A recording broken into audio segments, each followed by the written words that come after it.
Hello, 29ers. Have you ever felt unfairly singled out for something while others equally responsible went unchallenged? Well, Gigi has a thought-provoking episode for us. Title: The Absent Man in the Gospel Story of the Adulterous Woman, Hypocrisy and Injustice, John 8:1-11. Most of us have heard this gospel many times, but today Gigi wants to take us deeper. For those unfamiliar with the story, it goes like this. Jesus went to the Mount of Olives. At daybreak, he returned to the temple, and as all the people gathered around him, he sat down and began to teach them. The scribes and Pharisees brought in a woman caught committing adultery. They asked Jesus, as a test, looking for an accusation to use against him. They wanted him to judge her according to the law of Moses, which dictates that women like her should be stoned. They sought his opinion on the matter to trap him. Jesus responded, "Whoever is without sin should cast the first stone." One by one, the accusers left until only Jesus remained with the woman. He asked if anyone had condemned her, and she replied, "No, sir." Jesus then told her that he did not condemn her either, and instructed her to go and sin no more. However, doesn't it take two to tango? Why did the law of Moses not apply to the man involved? The gospel's omission of the adulterous man raises important questions about hypocrisy and injustice. So hop on board and let's hear it from Gigi and Dr. G. All aboard.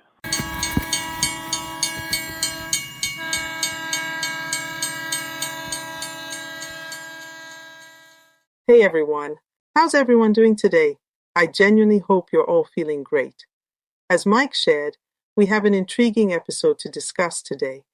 But before that, let's dive into allocentrism together. It's all about thinking beyond ourselves and embracing a broader perspective. What are your thoughts on this? As Easter draws near, let us reflect on Jesus' unwavering sacrifice by encouraging you to use the Lenten season to better yourself and follow Jesus. I hope you've listened to episode 49, titled, What Jesus Might Say Today, Have We Failed Jesus?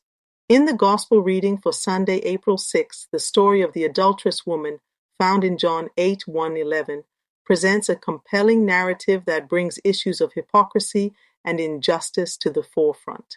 In this account, the religious leaders bring a woman caught in adultery before Jesus, intending to trap him by asking whether she should be stoned according to the law of Moses.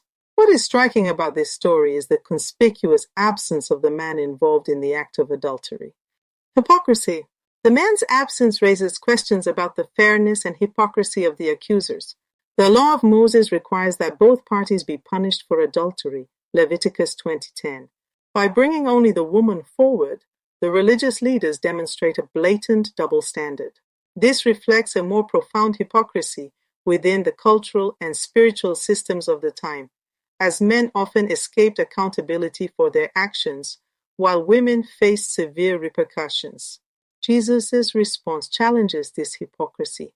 When he says, "Let him who is without sin among you be the first to throw a stone at her," he invites those present to reflect on their own moral standing. This statement exposes their flawed judgment and emphasizes that none are without sin, thus promoting a message of grace and accountability.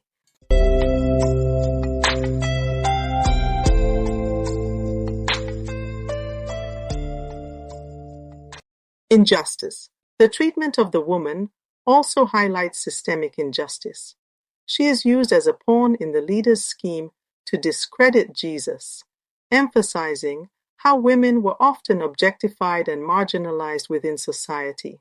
The act of bringing her forth without the male counterpart not only shows a lack of justice, but also underscores the societal norms that devalued women's lives. Furthermore, the punishment prescribed for adultery stoning reveals a harsh legal framework that fails to consider context, compassion, or redemption. Jesus, by choosing not to condemn the woman, but instead urging her to go and sin no more, illustrates a more just and compassionate approach.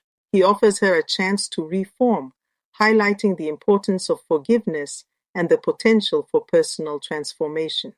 Conclusion. The story of the adulterous woman serves as a profound critique of hypocrisy and injustice within both religious and societal structures.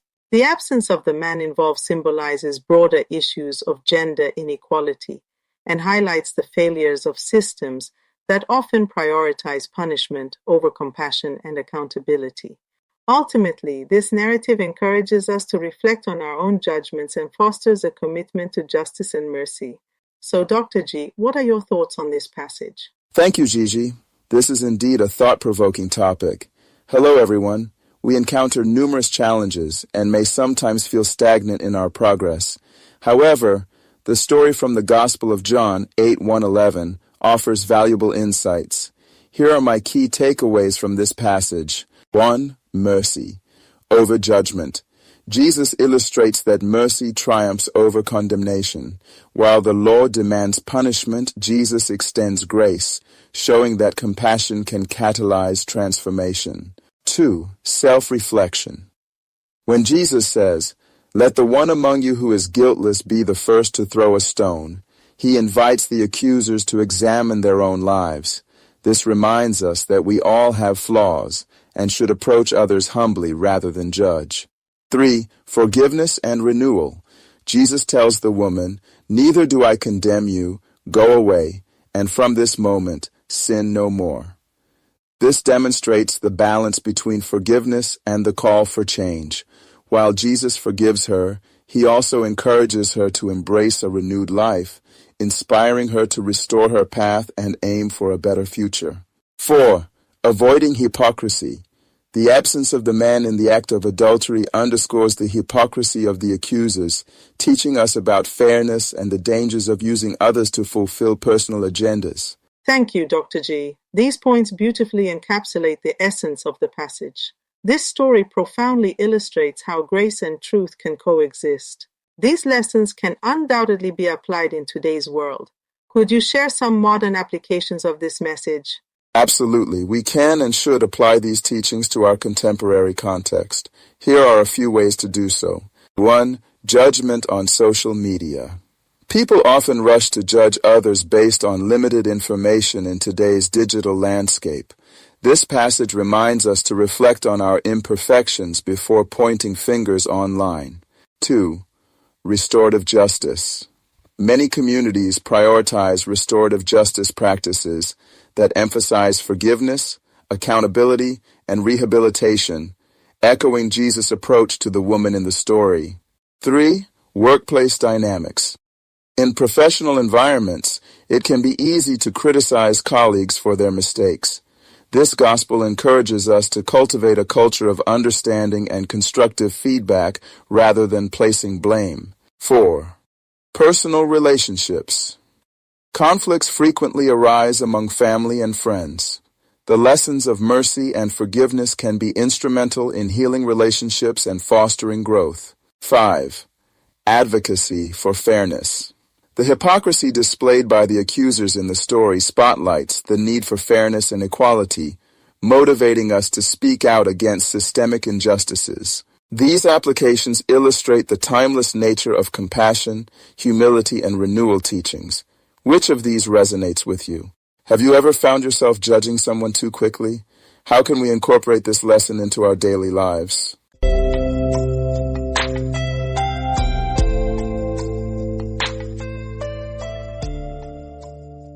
That's a very valid point. We have always judged others too hastily. Applying this lesson in our daily lives is essential, especially when advocating for fairness. The Gospel highlights how the accusers targeted one individual unfairly, emphasizing the importance of organizations like the Advocates for Human Rights that work tirelessly to implement international human rights standards. Their efforts are crucial for promoting civil society and reinforcing the rule of law. We aspire to create a world where everyone enjoys dignity, freedom, justice, equality, and peace, and has a role in protecting human rights for all. Restorative justice particularly resonates with me, as it seeks to repair the harm caused by wrongdoing instead of merely penalizing the offender. This approach can be effectively applied in schools to address bullying or in the legal system through victim-offender dialogues, promoting healing and reintegration. The moral of this story is that while we all have faults, we can still strive to do what is right. Rather than fixating on negativity, Let's emulate Jesus in confronting pressing issues such as morality, social justice, human rights violations, global poverty, and health concerns. Let's follow his example and walk in his footsteps. St. Augustine once said, "No one wishes not to be happy," and this holds. As we eagerly approach the joyous celebration of Easter, let us commit to sin no more. Before taking any action, always ask yourself, what would Jesus do? Happiness, love, and peace should guide our priorities. As Easter approaches, let's challenge ourselves to embody fairness, grace, and truth in our faith and daily interactions. That concludes our discussion for today. We wish you all a blessed Easter. Always stay true to yourselves, embrace the essence of youthfulness, and be forever 29.